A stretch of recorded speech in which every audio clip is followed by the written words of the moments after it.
नमस्कार दोस्तों, आज का हमारा टॉपिक है मॉडल्स। इस वीडियो में मैं आपको कैन और कुड के यूज के बारे में बताऊंगा बहुत ही आसान तरीके से, जिसके बाद आप कैन और कुड का प्रयोग करते समय कभी कंफ्यूज नहीं होंगे। लेकिन उससे पहले मॉडल से रिलेटेड कुछ बेसिक बातें जानना बेहद ज़रूरी है। मॉडल्स जो होते हैं वो हेल्पिंग वर्ब ही होते हैं, जो कि मेन वर्ब के बारे में कुछ एडिशनल जानकारी दे रहा हो। दूसरे शब्दों में कहे तो मेन वर्ब के मोड अर्थात एटीट्यूड को व्यक्त करते हैं, वे मॉडल्स कहलाते हैं। मुख्य मॉडल्स है will, shall, can, could, used to, need, etc। कुछ नोट करने वाली बात है कि मॉडल्स का प्रयोग अकेले नहीं होता, बल्कि हमेशा मेन वर्ब के साथ होता है। दूसरा पॉइंट है कि मॉडल्स पर सब्जेक्ट के नंबर, जेंडर अथवा पर्सन का कोई प्रभाव नहीं पड़ता। तीसरा पॉइंट है मॉडल्स के साथ वर्ब की फर्स्ट फॉर्म का ही प्रयोग होता है। और फोर्थ पॉइंट है केवल आउट और यूज्ड के बाद टू का प्रयोग होता है। इसके अलावा किसी भी मॉडल्स में टू का प्रयोग नहीं होता है। दोस्तों, अब हम जानेंगे कि कैन का प्रयोग कहाँ करते हैं, लेकिन उससे पहले एक बात बताना बेहद ज़रूरी है कि आखिरकार मॉडल्स को प्रयोग करते समय हम कंफ्यूज क्यों होते हैं। जैसे कि यहाँ कैन है, इसका अर्थ है सकता है या फिर सकना। तो एक दूसरा मॉडल्स मे भी है, जिसका हिंदी है सकना या फिर सकता है। तो हम कंफ्यूज वहीं पे हो जाते हैं कि कैन का प्रयोग कहाँ पे करें और मे का प्रयोग कहाँ पे करें। तो इस वीडियो में मैं आपके इसी तरह के जितने भी डाउट है सभी को क्लियर कर दूंगा कि कहाँ पर मे का प्रयोग करें, कहाँ पर कैन का प्रयोग करें, कहाँ पे कुड का प्रयोग करें, कहाँ पर वुड का प्रयोग करें।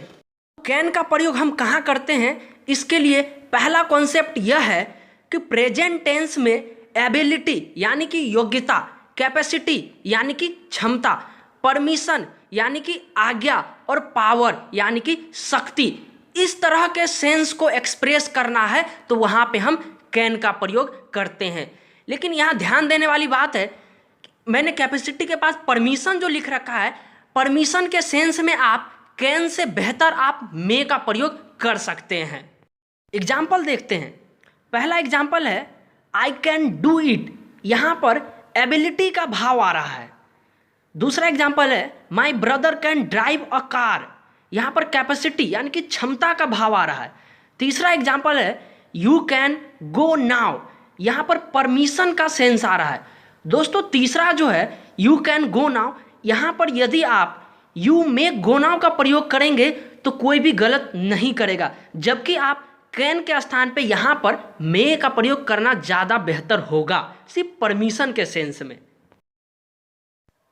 दूसरा कॉन्सेप्ट है कैन का प्रयोग थ्योरेटिकल पॉसिबिलिटी यानी कि सैद्धांतिक संभावना को एक्सप्रेस करने के लिए किया जाता है। दोस्तों, एक बात मैं बता दूं कि संभावना के सेंस में हम मे का भी प्रयोग करते हैं, लेकिन यहाँ पर सैद्धांतिक संभावना है, मतलब कि कुछ भी जो होने वाला है उसका बहुत ज़्यादा चांस है तो हम कैन का प्रयोग करते हैं, और अगर कम चांस है तो मे का प्रयोग करते हैं। एग्जाम्पल से समझ आ जाएगा। Everyone can make a mistake, और दूसरा है इलेक्ट्रिसिटी कैन बी डेंजरस। मतलब पहले एग्जाम्पल में गलती कोई भी कर सकता है, गलती किसी से भी हो सकती है, बहुत ज़्यादा संभावना है। दूसरे एग्जाम्पल में बिजली जो है वो सबके लिए खतरनाक हो सकती है, इसका भी बहुत ज़्यादा चांस है, इसलिए कैन का प्रयोग हुआ है यहाँ पे। तीसरा कॉन्सेप्ट है हैबिट यानी कि आदत, और नेचर यानी कि स्वभाव को एक्सप्रेस करने के लिए कैन का प्रयोग किया जाता है। एग्जाम्पल के लिए an honest man can not harm anyone, यानी कि एक ईमानदार व्यक्ति किसी को नुकसान नहीं पहुंचा सकता है।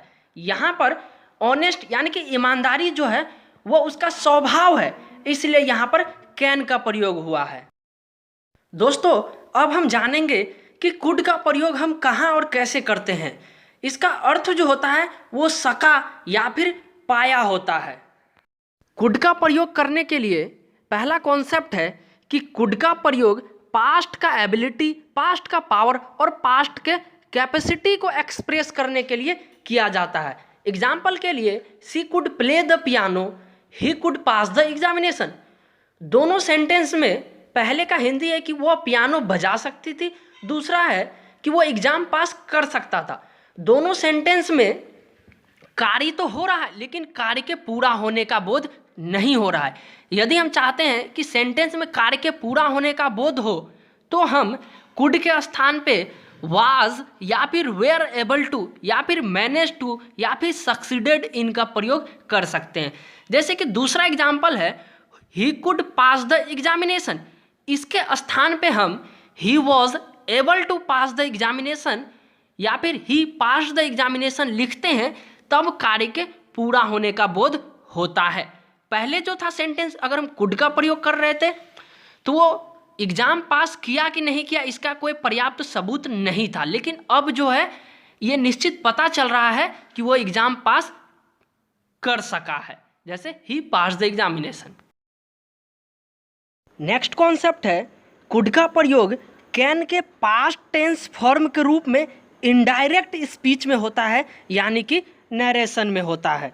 एग्जाम्पल के लिए डायरेक्ट स्पीच है he said I can beat you, तो इसका इनडायरेक्ट स्पीच बनेगा he said that he could beat me. यहाँ पर कैसे इनडायरेक्ट स्पीच में चेंज हुआ ये हम बाद में सीखेंगे, लेकिन यहाँ बस हमें ये समझना है कि इनडायरेक्ट स्पीच में कैन के पास्ट के रूप में कुड का प्रयोग हुआ है। नेक्स्ट कॉन्सेप्ट है कि कुड का प्रयोग पोलाइट रिक्वेस्ट या फिर पोलाइट परमिशन के भाव को एक्सप्रेस करने के लिए इंट्रोगेटिव सेंटेंस में होता है। एग्जाम्पल के लिए could you help her please, और दूसरा एग्जाम्पल है कुड आई स्मोक हर। यहाँ पर पहला एग्जाम्पल जो है वो पोलाइट रिक्वेस्ट का सेंस को बता रहा है और दूसरा एग्जाम्पल पोलाइट परमिशन को बता रहा है, तो इस जगह हम कुड का प्रयोग करेंगे। यहाँ पर कन्फ्यूजन क्या होता है कि हम कभी कभी यहाँ पर कैन और मे का भी प्रयोग करने लगते हैं, लेकिन यहाँ पर कुड का प्रयोग करना कैन और मे की अपेक्षा ज़्यादा बेहतर और उपयुक्त माना जाता है। कुड का प्रयोग करने के लिए नेक्स्ट कॉन्सेप्ट है कि अनरियल और कंडीशनल सिचुएशन में हम कुड का प्रयोग करते हैं, यानी कि काल्पनिक बातें, काल्पनिक सिचुएशन में। एग्जाम्पल के लिए I could go if I had time, मैं जा सकता था यदि मेरे पास टाइम होता। दूसरा if you work hard you could succeed, यदि तुम कड़ी मेहनत करते तो तुम सफल होते। तो ये जो है कंडीशनल सेंटेंस है, काल्पनिक बातें हैं, तो इस तरह के सेंटेंस में हम कुड का प्रयोग करते हैं। दोस्तों नेक्स्ट वीडियो में हम कुछ और ऐसे ही मॉडल्स के बारे में समझेंगे, लेकिन हाँ जाते जाते आप मोटिवेट होते जाइए। एक समय में एक काम करो और ऐसा करते समय अपनी पूरी आत्मा उस काम में डाल दो और बाकी सब कुछ भूल जाओ। यही सफलता का एकमात्र रहस्य है।